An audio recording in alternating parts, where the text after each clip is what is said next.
말단 병사의 전설 제61장 신원미상의 인물에게 붙잡힌 연방군 병사들은 멍하니 허름한 우주 항구를 바라보고 있었다.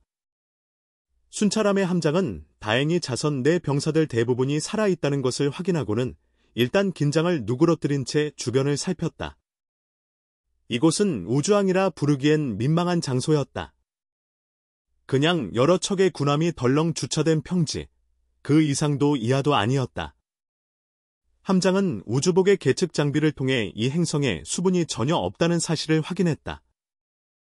인간이 숨쉬기엔 공기가 턱없이 부족했고 온도도 끔찍할 만큼 건조하고 뜨거웠다. 사방이 금빛으로 반짝였고 하늘은 기묘한 붉은색으로 물들어 있었으며 저 멀리선 선홍색 마그마가 가끔씩 뿜어져 나왔다. 마치 아직 안정되지 않은 원시 행성 같았다. 그런데 이런 험한 곳에 어떻게 이 자들이 기지를 세우고 군의 감시망을 피해온 걸까? 주위를 둘러보던 함장은 자기 부하 1000여 명이 고작 몇십 명에 불과한 반사 갑옷 차림의 병사들에게 감시당하고 있다는 사실에 쓰디쓴 한숨을 내쉬었다. 1000명이 넘는 병력이 몇십 명에게 무력하게 포로가 되다니, 이 무슨 세상이 이 모양인가? 그러던 중 그는 흥미로운 점도 발견했다. 자신이 탑승했던 함선에는 2명의 천조끼 차림의 인물이 있었고 다른 함선에는 1명씩밖에 없었다.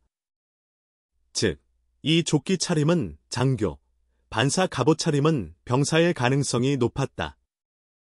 함장이 이런저런 생각에 잠긴 사이 모든 인원이 이미 순찰함에서 하선했다. 천조끼 차림의 장교들이 반사 갑옷 병사들을 지휘하며 줄을 세우기 시작했고 연방군 병사들은 마지못해 그러나 레이저 총구에 떠밀려 얌전히 넓은 공터에 정렬했다. 그때였다. 수백 대의 부양 차량이 생생 소리를 내며 날아들더니 멈추는 족족 수십 명의 병사들이 뛰쳐나왔다. 모두 반사 갑옷 차림이었다. 이 모습을 본 함장은 더욱 확신을 가졌다.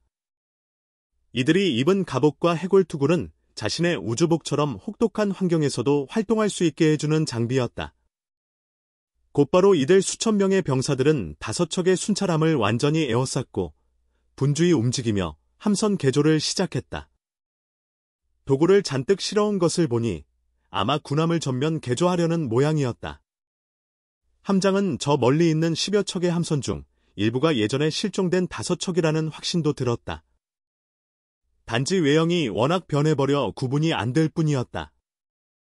그리고 군함 개조 병사들이 전부 하차하자 연방군 병사들은 부양 차량으로 몰려갔다. 차량 안에는 단 몇 명의 반사 갑옷 병사들만이 타고 있었지만 낯선 곳에서 번쩍이는 레이저 총 앞에 감히 저항할 리는 없었다. 이 시점에서 연방군 병사들은 죽지만 않았으면 감사하겠다는 심정이었다. 차량이 우주항을 빠르게 빠져나가는 와중 갑작스레 강렬한 빛이 번쩍이며 병사들의 눈이 멀었다. 눈을 겨우 뜬 이들은 깜짝 놀랄 광경을 목격했다. 도로 양옆에 수많은 반사 갑옷 병사들이 일사불란하게 줄지어 서 있었던 것이다. 그 끝이 보이지 않을 만큼 길게 늘어선 줄은 병사들의 숨을 멎게 만들었다. 이 많은 병사들이 가만히 서서 뭘 하고 있는 걸까 생각하던 순간 붉은 하늘 위에 거대한 불덩이가 모습을 드러냈다. 반응할 틈도 없이 2척의 함선이 날아가 불덩이 쪽으로 붙었다. 무슨 짓을 했는지는 알 수 없지만 불덩이는 갑자기 속도가 느려졌고 마치 끌려가듯 천천히 하강했다. 대기권을 빠져나가자 불꽃이 꺼졌고 마침내 그것의 실체가 드러났다. 검은색의 거대한 사각형 물체. 크기는 그 두 함선의 수백 배에 달했다. 함장이 저건 뭐지? 하고 의아해하던 순간 곁에 있던 레이더병이 갑자기 외쳤다. 저건 쓰레기 저장고입니다. 여긴 쓰레기 행성이에요. 그 말을 들은 함장은 심장이 철렁했다. 멀리서 보이던 금속 언덕의 정체도 이제 이해가 됐다. 저 신비한 존재들은 쓰레기 행성 위에 기지를 세운 것이었다. 군의 감시망을 피해온 이유가 명백했다. 온 사방이 폐기 금속이라 정찰 장비로는 탐지조차 어려웠던 것이다. 잠시 후 부양차량 대열은 기괴한 금속 구조물로 이루어진 통로로 진입하더니 넓고 평탄한 홀에 도착했다. 차량이 멈추자 연방군 병사들은 곧바로 하차 명령을 받았고 다시 줄을 맞춰 세워졌다. 이번엔 6명의 천조끼 장교들이 대열 앞에 나섰다. 그리고 곧이어 홀바닥이 갈라지며 누군가 등장했다. 금색 해골 문양의 군장을 단 차로 아까 봤던 지휘관과 비슷한 복장이었다. 천조끼 장교 6명은 즉시 경례했고 그중 한 명이 앞으로 나서며 또박또박 보고했다. 보고 드립니다. 지휘관님. 제3소대 임무 완수. 순찰함 5척 인류 병력 생포. 전원 무사합니다. 그 말을 들은 해골 지휘관은 고개를 끄덕이며 말했다. 수고했다. 전원 1계급 특진이다. 그와 동시에 이번엔 흰색 천조끼와 금색 해골 투구를 착용한 인물이 바닥에서 솟아올랐다. 6명의 검정 조끼 장교들은 계급 순으로 한 명씩 앞으로 나아갔다. 그 흰조끼 인물은 이들의 어깨에 손을 얹었고 별다른 말이나 제스처 없이 손을 떼었지만 함장의 눈썰미는 달랐다. 원래 하얀 해골 마크 하나였던 계급장이 손을 뗀 후 2개로 바뀌었고 교차된 뼈 마크였던 이들의 계급은 하얀 해골 하나로 승진했다. 이제야 함장은 그들의 계급 체계를 이해했다. 우리 쪽 계급 구조와 거의 같지만 별 대신 해골 마크를 사용하는 셈이었다. 그런데 이상한 점도 있었다. 지휘관은 전원 진급기라 했지만 병사들은 아무 변화가 없었다. 진급은 오직 장교에게만 해당되는 건가? 바로 그때 금색 해골 마크의 지휘관의 눈에서 붉은 빛이 번쩍였다. 그는 대열을 한번 훑고는 열애라고 짧게 외쳤다. 2명의 반사 갑옷 병사가 앞으로 나와 경례하고는 꼿꼿이 서 있었다. 지휘관의 붉은 눈빛은 번쩍이는 속도가 점점 빨라졌고 두 병사의 눈에서도 붉은 빛이 깜빡이기 시작했다. 마치 텔레파시로 대화를 나누는 듯했다. 주변의 장교들이 모두 그쪽을 응시하는 걸 보니 중요한 의식임이 틀림없었다. 잠시 후 지휘관의 붉은 눈빛이 꺼졌고 그는 두 병사의 어깨를 두드리며 환하게 웃었다. 자, 이제 너희도 우리 형제다. 그 말에 장교들이 우르르 몰려와 어깨를 두드렸고 병사들도 감격스러운 듯 그 손길을 받아쳤다. 그 순간만큼은 계급도 위계도 없었다. 연방군 병사들은 어안이 벙벙했고 함장은 조용히 주위를 살폈다. 그런데 놀랍게도 나머지 갑옷 병사들은 아무런 반응이 없었다. 마치 그 둘이 장교로 받아들여졌든 말든 자신들과는 아무 상관없다는 듯. 함장은 그 차가운 반응이 도무지 이해되지 않았다. 게다가 지휘관의 말, 이제 형제다라는 말에서 이 병사들과 장교는 본래 한편이 아니었다는 뜻처럼 들렸다. 설마 눈에서 빨간 불빛이 번쩍이면 장교가 되는 걸까? 그런 혼란스러운 생각에 빠져있던 찰나, 그 6장교와 새로 뽑힌 두 병사가 갑자기 땅속으로 스르륵 가라앉았다. 깜짝 놀란 함장은 이 홀 전체가 비밀장치로 가득 찬 공간이라는 확신이 들었다. 어디서든 등장하고 어디서든 사라질 수 있는 구조. 이건 평범한 건축물이 아니었다. 그때 지휘관이 말을 던졌다. 이들을 수용소로 이송하라. 갑옷 병사들은 아무 말 없이 찰칵 소리와 함께 경례를 올렸다. 그 모습을 본 함장은 또 다른 의문을 품었다. 왜, 예, 알겠습니다. 같은 말은 안 하는 것. 혹시 말을 못하는 건가? 하지만 그는 예전에 이 병사 중 누군가의 말소리를 분명히 들은 적이 있다. 그럼 혹시 말을 할 수 있는 자만이 장교가 될 수 있는 걸까? 그 말도 안 되는 생각에 혼자 웃음을 터뜨리려던 찰나, 그는 스스로를 다잡았다. 지금은 이런 걸 고민할 때가 아니었다. 그리고 얼마 지나지 않아 홀의 금속벽이 갈라지며 굴곡진 거대한 통로가 열렸고 병사들은 포로들을 몰아 그 길로 이동했다. 모두가 들어가자 벽이 다시 닫혔고 천여 명의 연방군 병사들과 수십 명의 정체불명의 병사들은 완전히 가로막힌 공간에 갇히게 되었다. 불안에 떨던 연방군은 그제야 주변의 병사들도 함께 있다는 걸 깨달았다. 설마 자기네 병사까지 함께 묻어버릴까? 그런 생각에 그제야 조금 안도했다. 예상대로 얼마 지나지 않아 앞쪽 금속벽이 갈라지며 열렸다.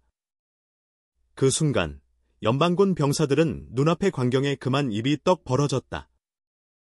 그들이 마주한 것은 엄청나게 넓고 깊숙한 지하 동굴이었다. 그 안에는 우주복도 없이 검은 천조끼를 입은 수천 명의 사람들이 벽 구석에서 연장을 들고 분주히 뭔가를 파내고 있었다. 딱 봐도 무언가를 채굴하고 있는 모양새였다. 그렇게 멍하니 있는 연방군은 반사갑옷을 입은 병사들에게 금속방에서 밀려 나왔다. 아직 상황 파악도 안 된 상태에서 갑옷 병사들은 그대로 방 안으로 돌아갔고 금속벽은 다시 닫혀버렸다. 이제야 병사들은 자신들이 완전히 이 동굴 안에 갇혔다는 사실을 깨달았다. 정신이 돌아온 연방군은 채굴 인부들을 멍하니 바라보았지만 그들은 전혀 관심조차 주지 않고 각자 일에만 몰두하고 있었다.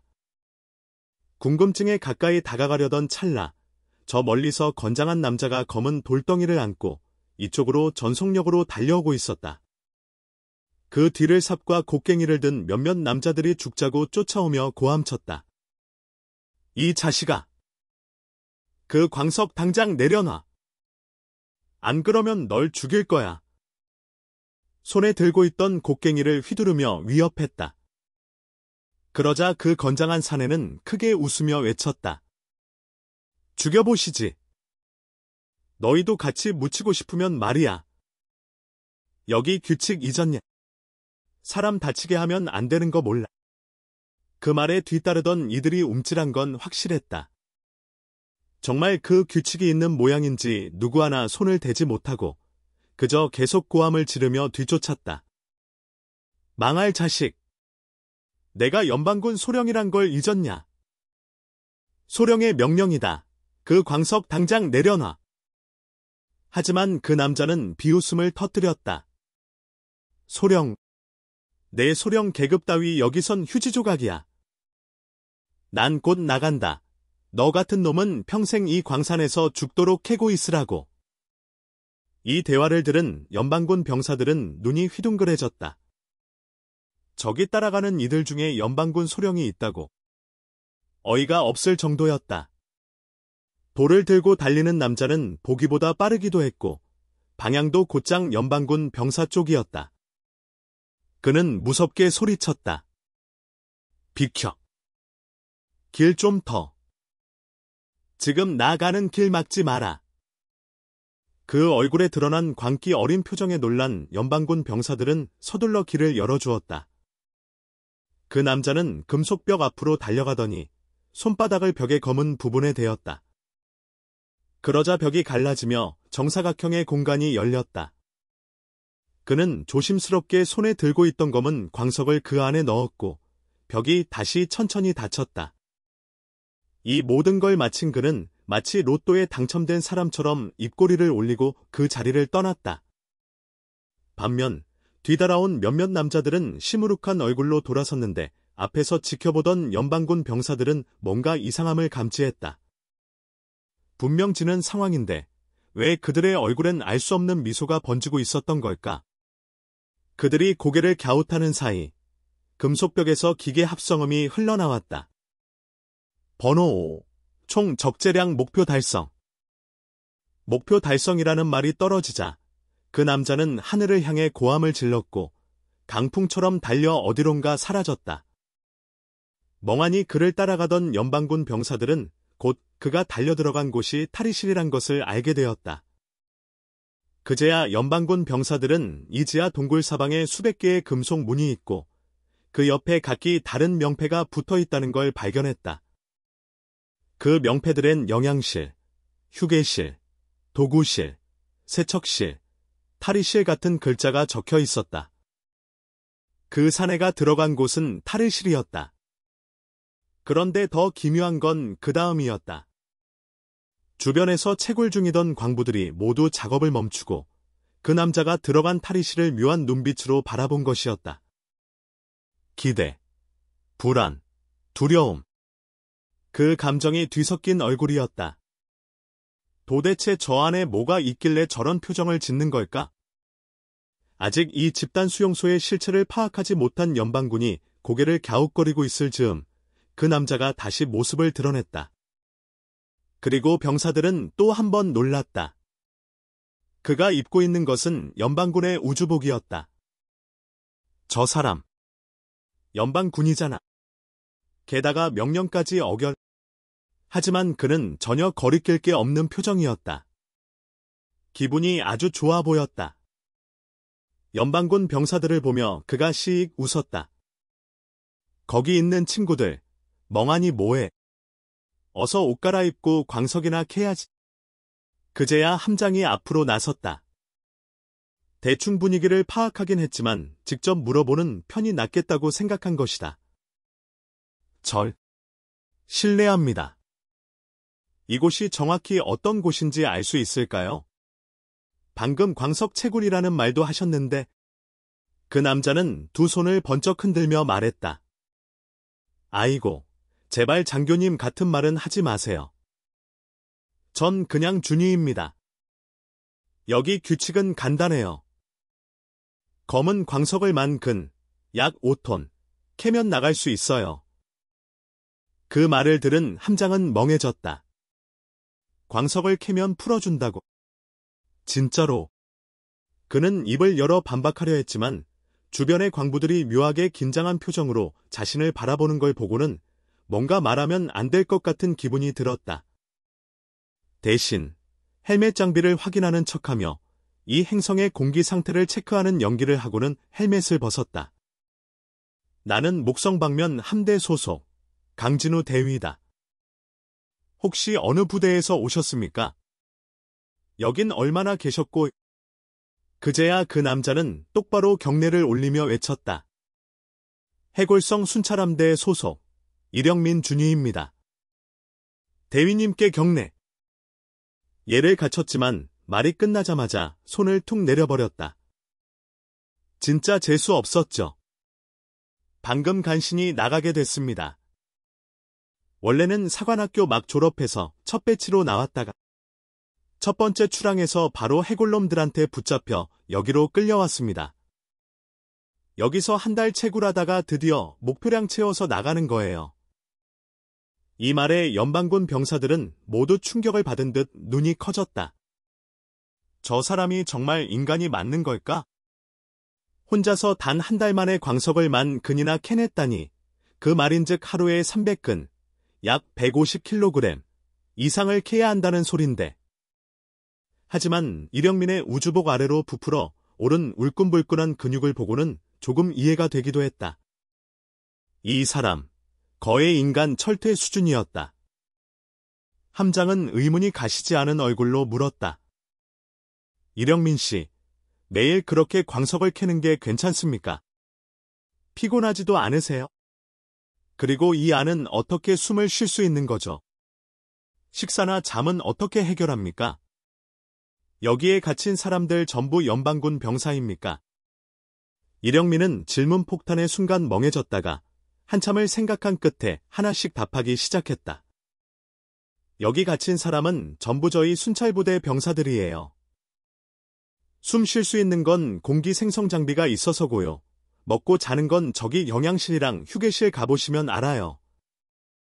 뭐, 광산 작업하고 나갈 수 없다는 걸 빼면 군 부대 생활이랑 크게 다르진 않죠. 그 말을 들은 함장은 고개를 끄덕였다. 이곳에 있는 사람들이 실종된 5척의 군함에서 온 병사들이라는 사실을 확인한 순간이었다. 더 물어보려는 찰나, 방금 그들이 들어왔던 금속벽이 또다시 갈라졌다. 그리고 그 틈으로 금속 해골 투구를 쓴 한 장교가 2명의 반사 갑옷 병사와 함께 동굴 안으로 들어왔다. 그 장교의 어깨를 본 순간 함장의 이마에 주름이 생겼다. 계급장이 없다. 군복에 아무런 계급장도 없는 장교라니. 도대체 무슨 일을 담당하는 자란 말인가? 그런 생각을 하던 그때 장교가 동굴 안을 둘러보며 말문을 열었다. 이령민, 누굽니까? 그 말이 끝나자 이령민이 재빨리 앞으로 뛰어나가며 외쳤다. 접니다. 장교는 전자식 태블릿을 내밀며 말했다. 신분 확인. 이령민이 손바닥을 태블릿에 갖다 대자 삑 소리와 함께 장교가 고개를 끄덕이며 말했다. 좋습니다. 자유입니다. 그렇게 말한 그는 금속벽 틈 속으로 다시 들어갔고 이령민은 2명의 갑옷병사에게 에스코트 받으며 그 뒤를 따랐다. 그러던 와중 그는 몇 걸음 가다 말고 돌아서서 소리쳤다. 신참들, 꼭 휴게실 가서 신분 등록 먼저 해. 아니면 캐는 거 다 헛수고야. 그리고 저 망할 소령한테 광석 뺏기지 않게 조심해. 그 말을 끝내자마자 금속벽은 다시 굳게 닫혔다. 그 자리에 남은 연방군 병사들은 한동안 멍하니 서 있다가 결국 풀이 죽은 채 휴게실 방향으로 발을 돌렸다. 뾰족한 수가 없는 걸 어찌하랴. 금속벽을 여는 방법도 모르고 운 좋게 도망친다 해도 그 갑옷병사들 상대로 싸울 수는 없는 노릇 아닌가. 한편 금속 통로를 지나고 있는 이령민은 겉으로는 차분해 보였지만 속은 복잡했다. 이제 나가면 꼭 부대 데려와서 이 괴상한 놈들 본거지를 싹 밀어버릴 거야. 그럼 난 바로 진급이지. 그 생각만으로도 그는 웃음이 나왔지만 꾹 참고 있었다. 하지만 설레는 마음을 다 숨길 순 없었는지 몸이 미세하게 떨리고 있었다. 그때 앞서 걷던 장교가 조용히 말했다. 너 지금 혹시 우리가 널 풀어준다 해놓고는 사실 죽이려고 하는 거 아니냐고 걱정하는 중인가? 이 말에 이령민의 얼굴이 굳었다. 젠장. 내가 너무 아니했나? 기밀 누설 방지를 위해 없애버릴 가능성도 있잖아. 나라도 그럴 텐데. 생각이 그 지경에 이르자 그는 아까 광부들이 자신을 바라보던 그 눈빛이 왜 그토록 싸늘했는지 깨달았다. 그들은 애초에 자기가 살아서 나가지 못할 거라 예상했던 것이다. 자신은 그 점 테스트 케이스였던 것일까? 하지만 그의 불안은 장교의 다음 말에 약간 누그러졌다. 안심해라. 우리는 너희 인간들처럼 말 바꾸지 않아. 나간다고 했으면 진짜로 나가는 거다. 이령민은 억지로 웃으며 말했다. 감사합니다, 장교님. 그런데 어떻게 보내주실 건지 여쭤봐도 될까요? 혹시 그는 본능적으로 말하다가 입을 틀어막았다. 원래는 비밀 누설 같은 건 걱정 안 하세요 라고 하려던 참이었는데 그 말은 곧 지금 저 죽이실 건가요? 다는 말과 다를 바 없었다. 그는 급히 수습하며 말했다. 제가 맹세합니다. 절대 아무한테도 말 안 하겠습니다. 하지만 장교는 그의 말을 무시하듯 물었다. 밖에 나가면 제일 먼저 뭘 할 거냐? 이령민은 생각할 것도 없다는 듯 답했다. 당연히 동기들 몇 명 불러서 축하 파티 먼저 해야죠. 그리고 그 다음에 장교님을 찾아가야죠. 장교가 물었다. 장교? 무슨 장교? 이령민은 웃으며 말했다. 제 지휘관이요. 예전에 미녀 부대 쪽으로 전속됐거든요. 진짜라면 거기 지원해서 전속 신청하려고요. 거기 여군들 다랑 친해졌겠죠. 저도 좀덕 좀 보려고요. 해. 그 대답에 장교는 한 박자 늦게 말을 이었다. 그 지휘관이 내 상관이 아니라는 말로 들리는데. 이령민은 천장을 올려다보며 말했다. 예전엔 그랬는데 영웅 사건 이후에 달라졌어요. 그때 지휘관은 영관급 감옥에 갇히고 저희는 하사관 감옥으로 보내졌죠. 이후엔 다들 뿔뿔이 흩어졌고요. 이상하게 다들 그분 밑으로 돌아가길 꺼려 하더라고요. 하지만 전 다시 그 밑에서 일하고 싶었어요. 장교가 흥미롭게 물었다. 다른 사람들은 왜 그 밑으로 안 가고 너만 가고 싶어 했지? 이령민은 진지한 눈빛으로 대답했다. 사람들은 그가 냉혈하라고 하죠. 자기 부하도 죽였다고요. 하지만 전 그렇게 생각 안 해요. 배신해서 적에게 붙은 놈들이 무슨 아군입니까? 죽인 게 맞죠. 다만 그 친구들 말은 진심이 아니었을 거예요. 그냥 군 수뇌부에 미운털 박힌 장교와 선 긋기 위해 그런 말을 했을 뿐이에요. 그래서 다들 내근직 배정받고 전 전선으로 온 거죠. 솔직히 그 전투 이후로는 다들 겁먹어서 앞으로도 전선에 안 나올 겁니다. 그 말을 들은 장교는 고개를 갸웃하며 중얼거렸다. 그 정홍 사건. 어디서 들어본 것 같고 내 지휘관 얘기도 낯설지가 않군. 이름이 뭐지? 이령민은 입꼬리를 올리며 자신 있게 말했다. 분명 들어보셨을 겁니다. 제 지휘관 이름은 강진우입니다. 그는 웃고 나서 잠깐 멍해졌다. 잠깐. 나 지금 뭐 하는 거지? 이 사람들 싫어했잖아. 왜 이렇게 대화가 잘 되지? 친구 같잖아. 그 순간 장교가 멈춰 섰다. 강진우. 그의 몸이 순간 움찔하더니 낮은 목소리로 감탄하듯 반복했다. 강진우. 이령민은 놀란 듯 물었다. 장교님, 혹시 제 지휘관을 아십니까? 장교는 고개를 저으며 말했다. 아니. 직접 본 적은 없어. 하지만 이름은 들어봤지. 너희 지휘관. 꽤 유명하더군. 미녀 부대에 배치된 뒤로 수백 명의 연방군 장교를 쏴 죽였다고 하더라. 그 여파로 연방군이 해체될 뻔했다나. 이 말에 이령민은 눈이 휘둥그레지며 소리쳤다. 뭐라고요? 수백 명의 장교를? 그게 무슨 말입니까? 무슨 일이 있었던 건가요? 장교님, 제발 자세히 좀 말씀해 주세요. 그 장교는 고개를 끄덕이며 최근 강진우에게 벌어진 일들을 이령민에게 조용히 들려주었다. 이야기를 다 들은 이령민은 한동안 멍하니 있다가 감탄 섞인 목소리로 말했다. 역시 우리 지휘관이 수백 명의 장교를 쏴 죽였는데도 무사하다니, 게다가 이렇게 여유롭게 살아있다니. 역시 그분을 따르는 건 탁월한 선택이었어. 장교는 이령민이 중얼거리는 걸 묵묵히 지켜보다가 금속벽이 다시 열리자 말했다. 좋아. 마지막 절차만 거치면 너는 진짜로 자유다. 이령민은 어리둥절한 얼굴로 물었다. 절차요? 무슨? 그 말이 끝나기도 전에 그는 머리가 무겁게 내려앉는 느낌과 함께 의식을 잃었다. 그 장교는 이미 기절한 이령민을 두 갑옷병사에게 넘기며 말했다. 미안하군. 네가 진짜 자유를 얻으려면 이 행성에 대한 기억은 지워야 해.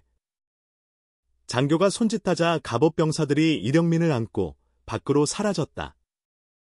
얼마 후 어느 행성의 호텔에서 깨어난 이령민은 자기가 왜 그곳에 있는지 도무지 알 수 없었다. 비몽사몽한 상태로 부대로 돌아가자 그를 기다리던 헌병들이 즉시 그를 연행해 갔다. 조사가 시작됐고 각종 장비와 기법을 총동원했지만 이령민은 왜 실종 함대 명단에 자신의 이름이 없는지 도무지 설명할 수 없었다. 정밀한 거짓말 탐지기마저 그의 진술에 거짓이 없음을 판정하자 헌병대도 결국 골머리를 앓을 수밖에 없었다. 결국 그들은 술에 취해 집합 시간에 늦었고 그로 인해 실종 사태를 피하게 되었다는 말도 안 되는 이유를 만들어 상부에 보고했고 이령민은 그 탓에 한 달 이상 영창 신세를 지게 되었다. 한편 무계급 장교는 넓은 회의실로 들어섰다. 방 안에는 이미 수십 명의 검은 천조끼 복장을 한 금색 해골, 투구의 장교들이 자리를 잡고 있었다. 그가 들어서자 장교들은 일제히 일어나 경례하며 외쳤다. 지휘관님. 무계급 장교는 손을 가볍게 흔들며 경례를 풀게 한 뒤 자신의 금색 해골 투구를 벗었다. 그 안에서 드러난 것은 빛나는 대머리였다. 평범한 인간의 머리처럼 보였지만 그의 눈동자는 형광빛의 녹색을 띤 전자눈이었다. 지휘관이 자리에 앉자 다른 장교들도 동시에 착석했고 그들 또한 금속 투구를 벗었다. 그 순간 만약 누군가 그 모습을 보았다면 좋게 혼절했을지도 모른다. 헬멧 아래는 똑같은 해골 두개골 얼굴, 그리고 붉은 빛이 깜빡이는 전자눈을 가진 로봇들이었기 때문이다. 지휘관은 자리에서 일어나 약간 고개를 숙이며 말했다. 형제 여러분, 죄송하다. 최근 원자재가 부족해 채광량이 급감했고 외근 형제들 몫을 먼저 공급하다 보니 전함 개조에 집중할 수밖에 없었다. 조금만 더 기다리면 새로운 전함으로 보급이 돌아갈 것이다. 그 말에 로봇 장교들은 벌떡 일어나며 외쳤다. 지휘관님, 신경 쓰실 필요 없습니다. 지금 우리가 존재하는 것도 전부 지휘관님의 은혜입니다. 지휘관은 고개를 끄덕이며 말했다. 고맙다. 다들 앉게. 그들이 다시 자리에 앉자 맨 앞줄의 로봇 하나가 일어나 보고를 시작했다. 2호 보고 드립니다. 이번 회의 참석자는 총 47명, 외근 인원은 73명이며 형제 수는 최근 2명이 늘어 총 120명입니다. 그 둘이 바로 새롭게 형제가 된 이들입니다. 그러자 맨 뒷줄에 앉아있던 두 로봇이 일어나 경례하며 외쳤다. 지휘관님, 안녕하십니까? 지휘관은 반갑게 그들을 맞이했고 이어 2호 옆에 앉아있던 또 다른 로봇이 일어섰다. 3호 보고 드립니다. 최근 새로 확보한 전함은 총 19척입니다. 이 중 10척은 우주 해역에서 생포했으며 9척은 폐기된 쓰레기 더미에서 수거한 것입니다. 현재까지 총 47척의 전함 중 30척이 외근 부대에 배치되었고 나머지는 개조 중입니다. 병기 공장은 하루에 기갑 전투 병사를 수천 단위로 생산 중이며 현재 5만 명 보유 중 이 중 2만 명은 외근 병력으로 할당되었습니다. 다만 추진 시스템과 핵심 광물 부족으로 기동 병사의 생산은 잠시 중단 중이며 기존 보유 중인 병력은 대기 상태입니다. 그가 앉자 바로 옆에 로봇이 일어났다. 4호 보고 드립니다. 말라 연방이 곧 내전에 돌입할 조짐입니다. 지금이야말로 우리가 세력을 넓히고 결국 인류를 대체하는 위대한 목표를 실현할 기회입니다. 아래는 세부 계획입니다. 4호의 보고는 길었지만 정교했고 발표가 끝나자 지휘관이 일어나려던 순간 방 안에 전자음이 울렸고 홀 한가운데의 입체 영사 이미지가 나타났다. 금색 해골 투구를 쓴 또 다른 자가 경례를 하며 말했다. 지휘관님, 안녕하십니까? 그리고 나머지 로봇들에게도 인사했다. 형제 여러분, 반갑습니다. 이에 회의실 내 로봇들이 일제히 경례하며 외쳤다. 1호 형제님, 안녕하십니까? 1호는 지휘관에게 보고를 시작했다. 1호 보고 드립니다. 우리 해골 가면 해적단은 이번 달 총 27척의 상선을 습격했고 확보한 자산은 약 3억 연방 크레딧입니다. 전부 물자로 전환했고 조만간 쓰레기 저장고 형태로 본부에 귀환할 예정이니 수령 준비 바랍니다. 지휘관은 고개를 끄덕였지만 그 정도 일로 굳이 영상통화를 하지는 않을 터였다. 역시나 1호는 말을 이었다. 지휘관님, 방금 저희는 카미카제 해적단이라는 명의로 통신을 하나 받았습니다. 연방 전역에 해적단을 소집해 연합회의를 열자는 내용이었고 일정량의 무기를 무상 제공하고 대규모 할인 루트를 공유하겠다는 조건도 있었습니다. 처리 방안에 대한 지휘관님의 지시를 구합니다. 지휘관은 잠시 생각에 잠기더니 물었다. 그 카미카제 해적단에 대해 아는 게 있나? 1호는 곧바로 답했다. 조금 알고 있습니다.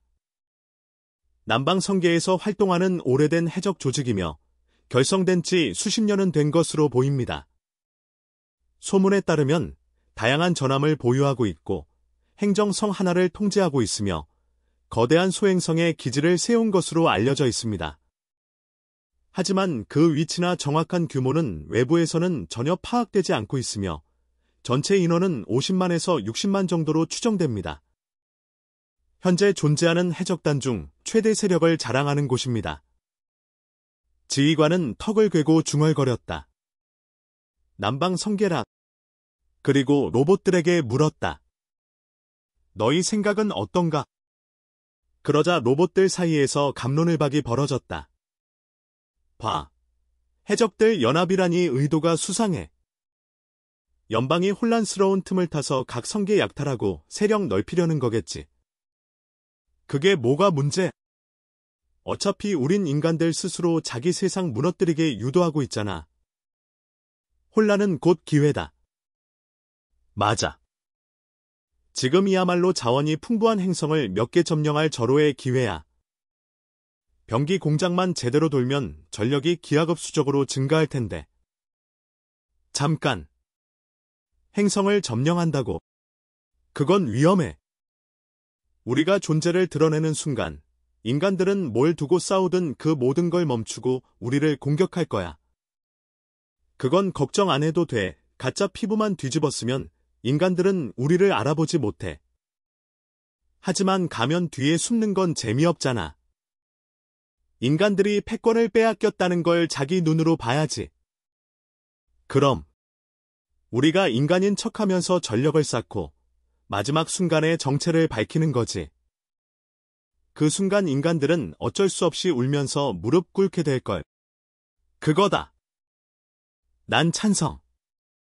이토록 과열된 논의에 지휘관은 결국 탁자를 탕 하고 두드리며 말했다.